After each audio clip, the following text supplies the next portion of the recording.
Baik, video kedua ini adalah tentang kasus spinal cord injury. Jika kita lihat kembali, review kembali anatomi dari spinal cord kita. Jadi spinal cord ini yang berwarna kuning ya, sumsum tulang, itu termasuk dalam sistem saraf pusat. Jadi kuning ini adalah kumpulan dari berbagai sistem saraf. Bisa kita lihat di video berikut ini.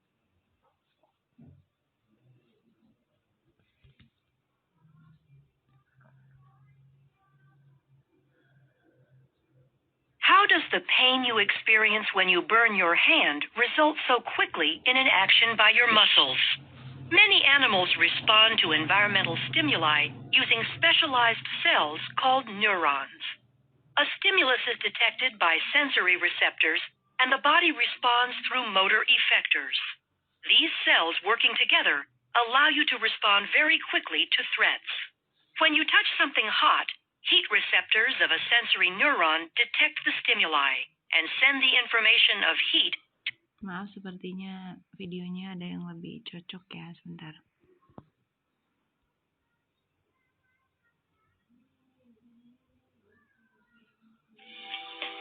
Nervous tissue. She immediately pulls back her hand. Ketika kita menyentuh benda yang panas, otomatis tangan kita langsung refleks gitu ya, menjauh. Karena ada Why does she do this? This happens. Nah, itu diakibatkan atau diatur oleh sistem saraf pusat yang lokasinya adalah di spinal cord. As the receptors present in the fingers sense the heat from the kettle. The sensory nerves in the fingers absorb this impulse and transmit it to the spinal cord.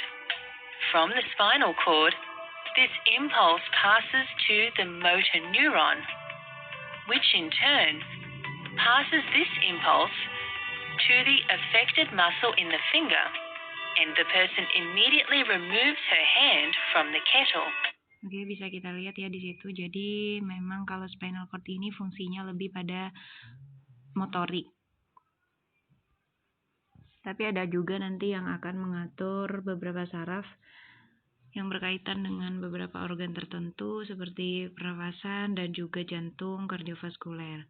Oke, kita lanjutkan ya. Ini kalau kita lihat lebih dalam lagi, itu seperti sumsum tulang belakang ya. Lalu kita makan sumsum, nah itu adalah kumpulan dari berbagai saraf. Nah, yang perlu kita hafalkan adalah bagian-bagian dari sistem saraf medula spinalis. Jadi ada cervical nerve, ada bagian torasik, ada lumbal, ada sakral, dan ada koksik. Nah, di situ kita lihat ya, cervical ada cervical 1 hingga cervical 8 atau kita singkat dengan C1 hingga C8. Kemudian torasik atau torakal. Di situ ada torakal 1, 2, 3, 4, 5, 6, 7, 8, 9, 10, 11, 12. Jadi sampai torakal 12 ya, sampai di sini. Kemudian ada lumbal 1 hingga 5. Nah, masing-masing area tersebut nantinya ketika terganggu akan menimbulkan disfungsi yang berbeda-beda pula. Ada di belakang. Selanjutnya ya. Kemudian cedera tulang belakang ini adalah beberapa definisinya. Biasanya cedera tulang belakang itu akan menimbulkan tetraplegia ataupun paraplegia. Ya, kalau tetra itu 4 semuanya lumpuh, tangan kanan kiri, kaki kanan kiri. Kalau para itu biasanya separuh, jadi setengah kaki saja yang lumpuh. Baik, lanjut. Nah, ini adalah satu gambaran ya, ketika misalnya ada seseorang mengalami kecelakaan, kemudian saraf cervical 1 hingga 8-nya tadi ada yang fraktur, kemudian mengenai sumsum tulang belakang yang berada di area cervical ini, maka biasanya pasien tersebut akan mengalami tetraplegi. Ya, jadi kalau semakin tinggi area yang cedera, maka lumpuhnya semakin besar atau lumpuhnya semakin parah. Jadi kita lihat area biru ini adalah area yang lumpuh. Nah, kemudian ketika turun lagi cederanya ke bagian yang bawah, ya. Maaf sebelumnya, sebelum masuk ke torasik, kita masuk dulu ke lesi di C6, ya. Jadi kalau C1 hingga C5 itu cederanya adalah di sini, lumpuhnya.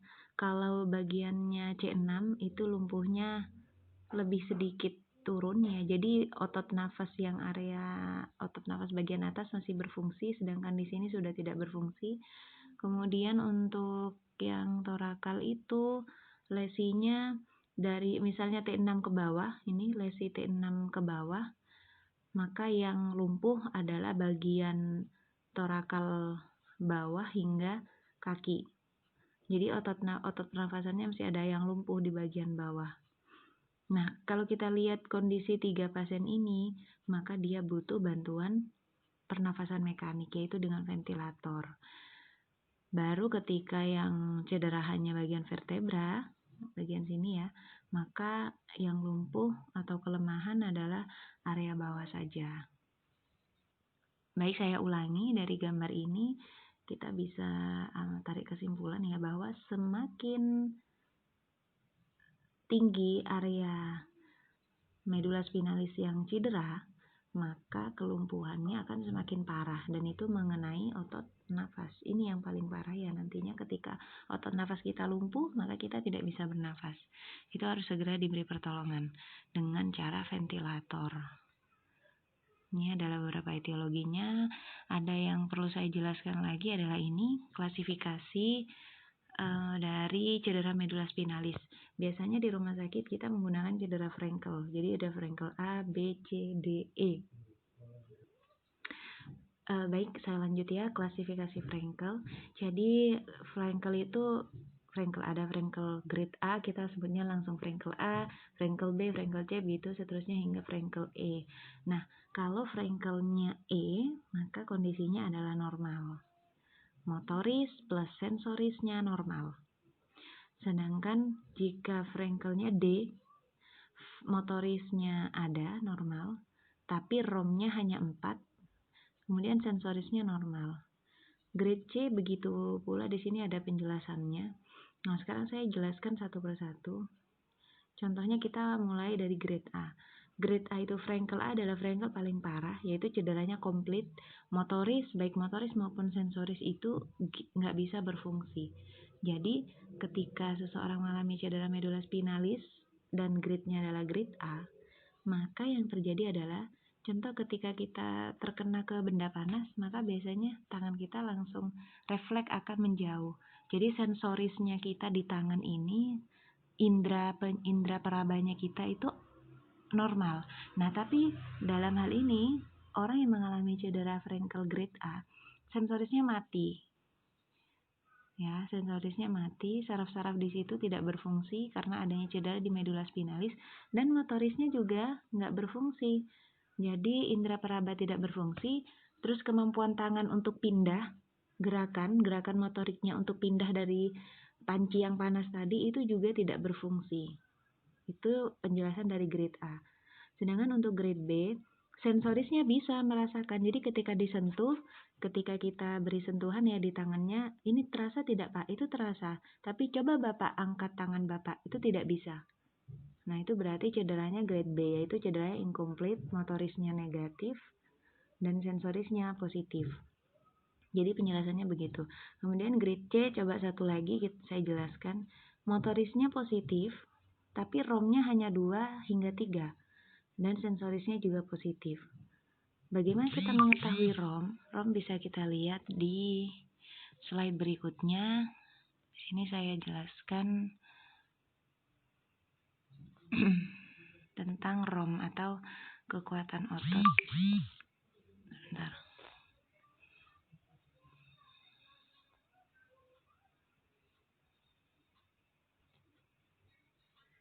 Ini kekuatan otot. Jadi kalau tadi ada penjelasan ROM 2 dan ROM 3, maka motorisnya orang tersebut itu hanya di tingkat 2 dan 3 ini.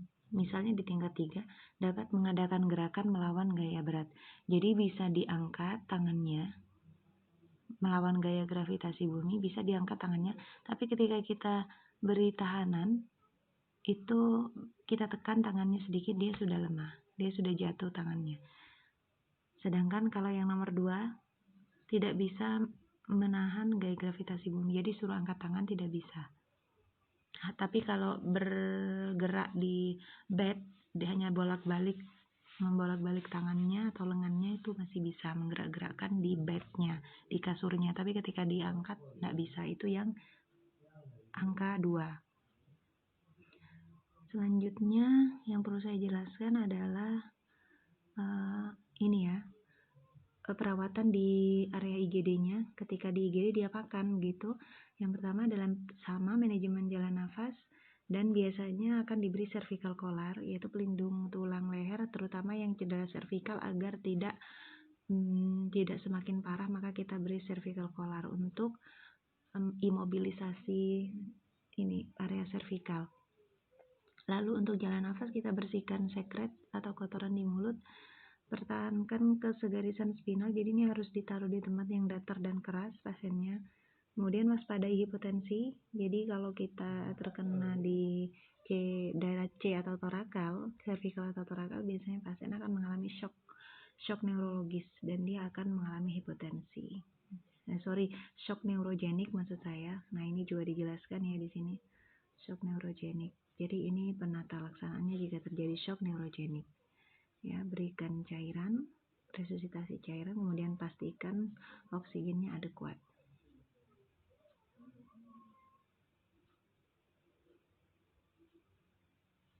Kemudian apa saja yang perlu dievaluasi? Ya, yang paling penting dievaluasi adalah status respirasi. Kenapa?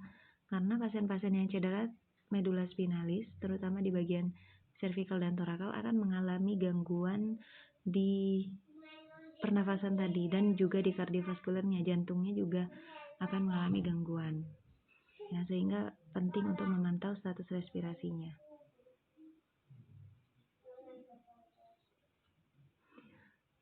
Baik, terakhir yang mau saya jelaskan adalah pada terapi farmakologi. Jadi ketika ada seorang yang kecelakaan ya dan mengalami cedera medula spinalis, hal pertama yang perlu dilakukan di ambulan adalah pemberian steroid dosis tinggi. Ya, pemberian steroid dosis tinggi. Namun, pemberian steroid dosis tinggi ini hanya efektif jika cedera tersebut masih kurang dari 8 jam. Kalau sudah lebih, misalnya ada pasien cedera kecelakaan di pulau, perjalanannya masih berapa jam baru nyampe IGD, itu nggak perlu dikasih steroid karena sudah terlambat. Sehingga untuk pemberian steroid ini tidak dilakukan pada pasien yang sudah lebih dari 8 jam dari kejadian kecelakaan atau cedera medula spinalis tersebut. Mengapa diberi glukokortikoid? Karena penjelasannya adalah begini. Jadi, glukokortikoid atau steroid itu adalah obat antiinflamasi. Nah, sumsum tulang kita ini adalah area yang tertutup. Dia tidak dialiri atau tidak dilalui oleh sel darah putih. Sehingga, jika terjadi lesi di dalam sini, normalnya jika organ kita ada lesi atau trauma, maka sel darah putih akan datang beserta teman-temannya untuk memperbaiki area tersebut dan juga mengawasi khawatirnya ada bakteri sehingga dia bisa menyerang sel darah putih. Nah, ketika ini terjadi fraktur, maka ada port de entry atau ada suatu pintu untuk masuknya sel darah putih ketika area di medula spinalis ini fraktur, tulangnya fraktur, kemudian akhirnya sel darah putih bisa masuk di situ dan dia membuat suatu proses inflamasi. Nah, biasanya kalau orang mengalami inflamasi, yang terjadi adalah radang.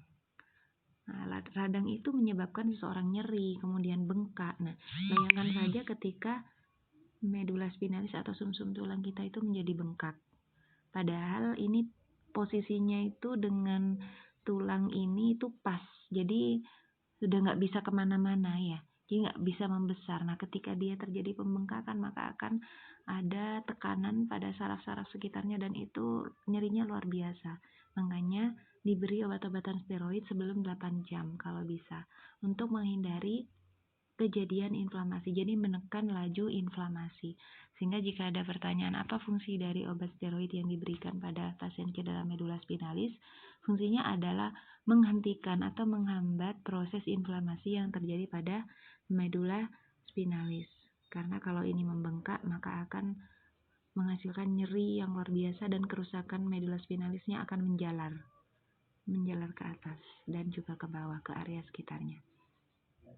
Baik, itu saja mungkin yang akan saya sampaikan untuk slide tentang cedera medula spinalis. Semoga bisa difahami. Jika ada kesulitan atau pertanyaan yang masih perlu dipertanyakan, silakan langsung japri saya saja via WA. Terima kasih. Wassalamualaikum warahmatullahi wabarakatuh.